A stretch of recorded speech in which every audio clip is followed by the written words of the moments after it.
Now in this video, I want to talk to you about the number one reason why I think most traders fail in this market. And it's because of what I call the cycle of doom. So what is the cycle of doom, I hear you ask? Well, let me tell you exactly what the cycle of doom is and where it starts. It starts off with the strategy. Okay, so what is a strategy? A strategy basically is a set of rules of engagement.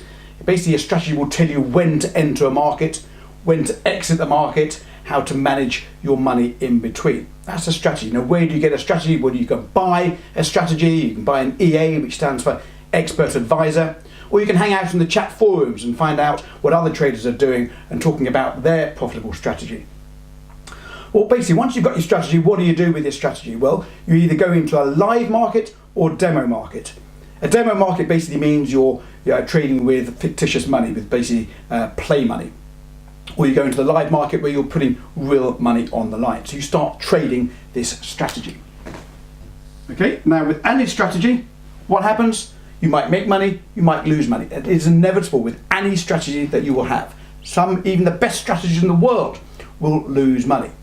So at best, you're going to start off making money, and then that strategy starts to lose. And what happens when you start losing money?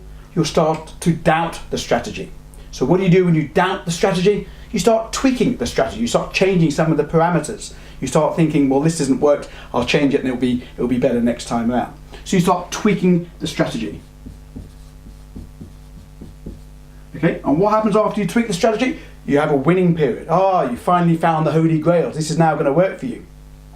Ultimately, even those tweaks are going to fail at some point, and you're going to have a losing streak. So you're going to lose again. Here comes the doubt again. You're getting doubtful of this now new strategy that you've tweaked, and was the best strategy because it worked for Joey in the chat room, and why is it working for me? So you tweak it again, and eventually that will lose as well. So ultimately, you dump the strategy. You dump the strategy saying, no, it didn't work, Joe's got it wrong, wasted money, I shouldn't have bought that strategy. I saw someone chatting in the room last week about another strategy. I'm going to use that strategy, it's working for Fred, so it's going to work for me as well. So you take another strategy, and the same thing happens. You start making money, and then you lose money, you tweak again, you lose money, you dump, and you go and find another strategy. This is the cycle of doom. Now, every trader that I know goes through this cycle at some point. You've got to know when you're in the cycle, and you've got to know how to get out of the cycle. And I'll tell you how to get out of the cycle now. When you get a strategy, whether you make it yourself or whether you buy it, you've got to have confidence in that strategy. And how do you get confidence in the strategy? You've got to know how the strategy works. You've got to have an expectancy. You've got to know that it is going to lose money. You've got to expect to lose money. And you've got to make sure that you're not going to lose confidence when you lose money. How do you do that? Well, you've got to back test. Now, in future videos, I'm going to show you exactly how to back test a strategy, how to gain confidence in that strategy, so you're not going to find yourself in this cycle of doom moving forward.